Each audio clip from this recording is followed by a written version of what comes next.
following is an impassioned rant. Viewers, especially those who use headphones, have been warned.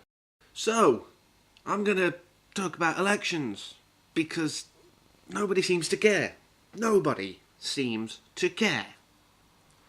You can do whatever you want to get them to care, but somehow they don't. They don't seem to understand how important it is. On the 7th, next Thursday, in the UK, we're going to decide who's going to take over from Cameron. That's the basic idea, that's the hope. And there are so many people who just go, I always vote this, so I'll vote this, and then complain about who's gone in. Even if it's someone they're like, oh, I voted for them. Why? Why just go, I've always voted that way, so obviously it's going to be fine, because Labour and Conservatives, who are like the equivalent to the Democrats and Republicans, i.e. no one else ever seems to get a shot, are always getting in and screwing things over, and people still, like, habitually vote for them. And I don't understand. Also, like, you've got some people who think, well, I'm just voting locally. No, you're voting huge scale. You've got to think big picture. There was actually a thing that came out in the area of an independent who's like, don't think which government should we have as the leaders. Think locally. No, because it's a general election. It's not a local election. A local election, yes. Think small scale. So you're getting that impassioned, it turns me into a horse. But then, as I said, you get the people who are so anti the idea of voting, going, well, it's a shit system, and sod it, I'm not going to even bother. Well, make a new one. Do it now. You've got, like, just under a week. Make a better system. Oh, you can't? Then do what you can with the system you have, whilst people figure out what to do. There are rumours that I'm yet to see where, like, sort of a vote of non-confidence doesn't actually come up as a spoiled ballot, but I think that's one of those hopeful / urban legendy kind of situations. I don't think there's truth to it. So it does become a case of voting for the best of a bad bunch. But obviously the best of that bad bunch aren't certainly Labour, certainly aren't Conservatives. It's looking less positive with Liberal Democrats because of this whole coalition. Whilst they're saying they stopped really bad things passing, they still allowed a lot of bad things to happen. Let's just put that out there.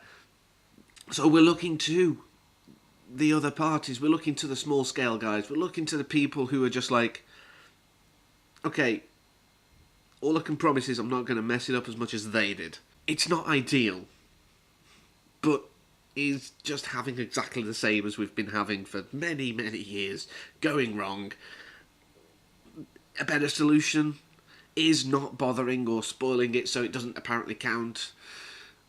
A better solution, because no. I was discussing with someone the idea of, like, you know, encouraging people to vote, imploring people to vote. And it was like, well, but if you don't vote, then they've got to take notice. And that idea is wrong. That idea is wrong. Politics work in a way to keep politicians in power. And this is why, until a better system is there, you may as well use it. If only 10 people voted, and 6 people voted one way, and the other 4 were like, whatever, that 6 majority, they would go, well, it was only 10, but the majority voted for us, so we're going to go in. That's the way they like to do it. They just look at the majority of what's there. There are figures that I don't have to hand, because, is that it? That show that the amount of non-voters would have clearly made a big difference, depending on who they voted for.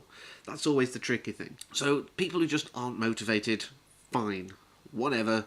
You're just unmotivated. That's your issue. If you've got a genuine reason, sort it out. But the people who are like, there's no point because, you know, they're not going to put in who I want, or, well, if I don't vote it sends a message. You're wrong. Without a shadow of a doubt. You're wrong. The message it sends is, we don't care, just, if you fight between yourselves. That's the message they get. It's really annoying. It's really annoying. But, as a sort of final point, one of the things that really annoys me is, I don't remember when I was growing up, when I first got the ability to vote, like about 14 years ago. I don't remember, like, televised debates. That's always seemed an American thing. I don't know if that's how long that's been going on, because I wasn't as interested in American politics until rather recently as well. So I can't say, but I don't remember anything like that. We had the party political broadcasts, which were amazing. And still, like, the television debates, a way of kind of saying, you're going to be worse at the job than I am. But still, it's different. A live debate is just, here's the drama and the scandal that's going to happen during our tenure anyway, but here's a little snippet of it as we try and say, my dad's better than your dad, as it were.